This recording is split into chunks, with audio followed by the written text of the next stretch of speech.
yourself and let them know who you are and what you do, my boy. So, name is Jesse Ramirez. Jam for all of y'all. For the homies, Trucha.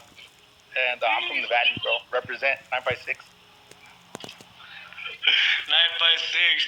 No, absolutely, my boy. Let me put it up. And absolutely, my boy. People are wondering, and people are asking, why am I bringing Jesse in, my boy? And let them know what you're up to, my boy, and what's coming up for them to come see you. Well, now just bring some shit to y'all. The record, it's just gonna come on its own. Like, you know what I mean? It's not like we're chasing it, but it really happened. You know what I mean? That's right. Hey, that's what I love, my boy. The confidence. You know what I mean? Yeah. Hey, cause no lie, my boy. I'm looking at you right now, my boy. Hey, it's different, right? You do this shit every day. You do. See, like that's what I was talking to Faded and Ryan about. It's like it's not. We were never worried about the record. You know what I mean? The thing is just like what had me iffy was shipping, shit like that with the bricks way. Yeah, absolutely. You know what I mean? That's a price. That's the only thing, because the way I ship over here at the warehouse, we ship in skids and pallets by freight. You know what I mean? So it's way different than fucking slapping a whatnot label and like mailing it out. You know what I mean? Yeah, absolutely, my boy. But I see something different in you, my boy, than I've seen in other shows where you've co-hosted. Like, you look like a dangerous man right now, my boy. You look like a dangerous man. No, let me tell you, we do this shit every day. I'm looking at you right now, my boy.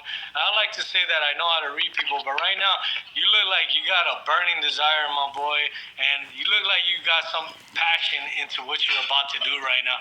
And on top of that, I'm sure it's exciting. Thank you. And I think that's what's going to make you more dangerous the day you go fucking live, my boy. That is one dangerous look right there, my boy. That is a dangerous look. When a man has a desire and a fucking purpose, my boy, that is one dangerous fucking man. No lie.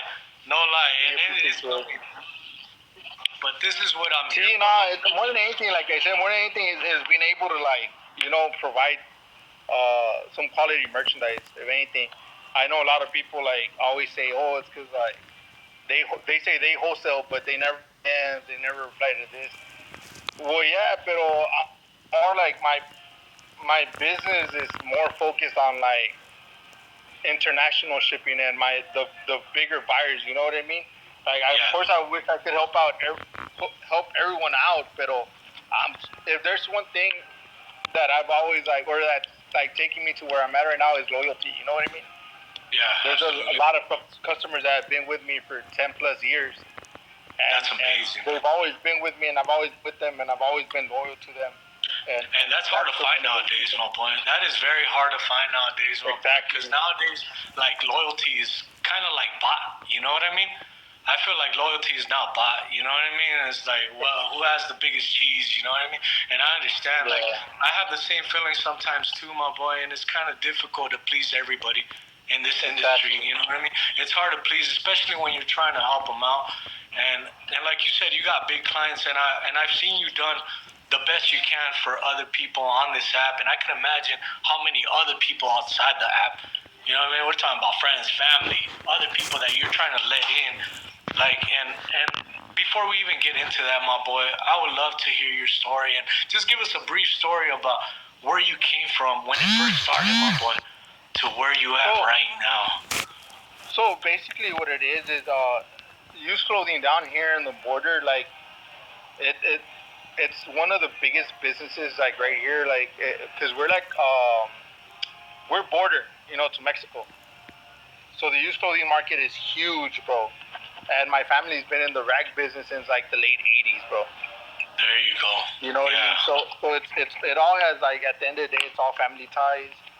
A bunch of the warehouses down here, we all know each other, or I know them, or we're good friends, or there's a good relationship. You know what I mean? So it's like a fucking spider web. Everything's fucking connected, bro.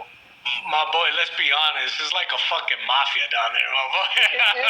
It is. But once you say it like that, you know, it sounds a little fucking. No.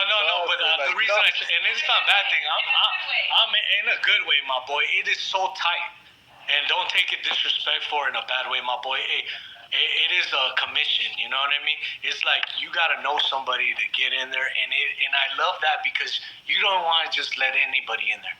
You know what I mean? You want to let somebody that you're tied in with, somebody that you know. You know what I mean? And I've been down there, my boy. I've been down there, and it was hard to just get into a rag house, and I didn't understand why.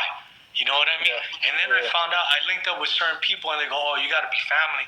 Oh, you got to have money, or you got even if you had money, you still got to know that somebody." You know what I mean? And then they'll call up that somebody. Hey, can we trust this guy? Is he good with his money? Is he?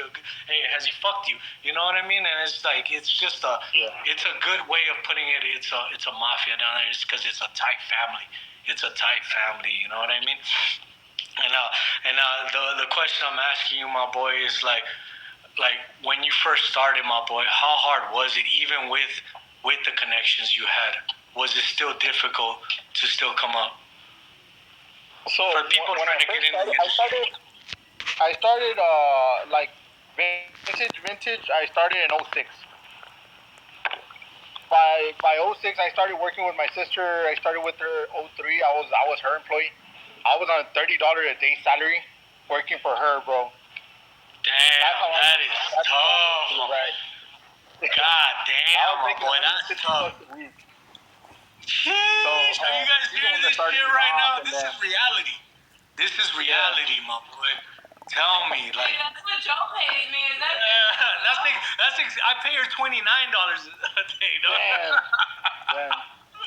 So I started off with that, but I mean, right now, I respect her a lot, and I appreciate that, because that's like, I guess that's one of the things that shaped me up, was wanting to, like, progress and make more money. You know what I mean? Absolutely. Because it was like, I remember I would work. I think I would go in like around 8. We'd finish out by 6, but then I would work an extra shift from 6 all the way to like sometimes 1 in the morning, bro. Because when we had to load the containers for Mexico. Damn, my boy. They don't make them like us no more, my boy. They don't make them like us no more. We would load up the bales and shit.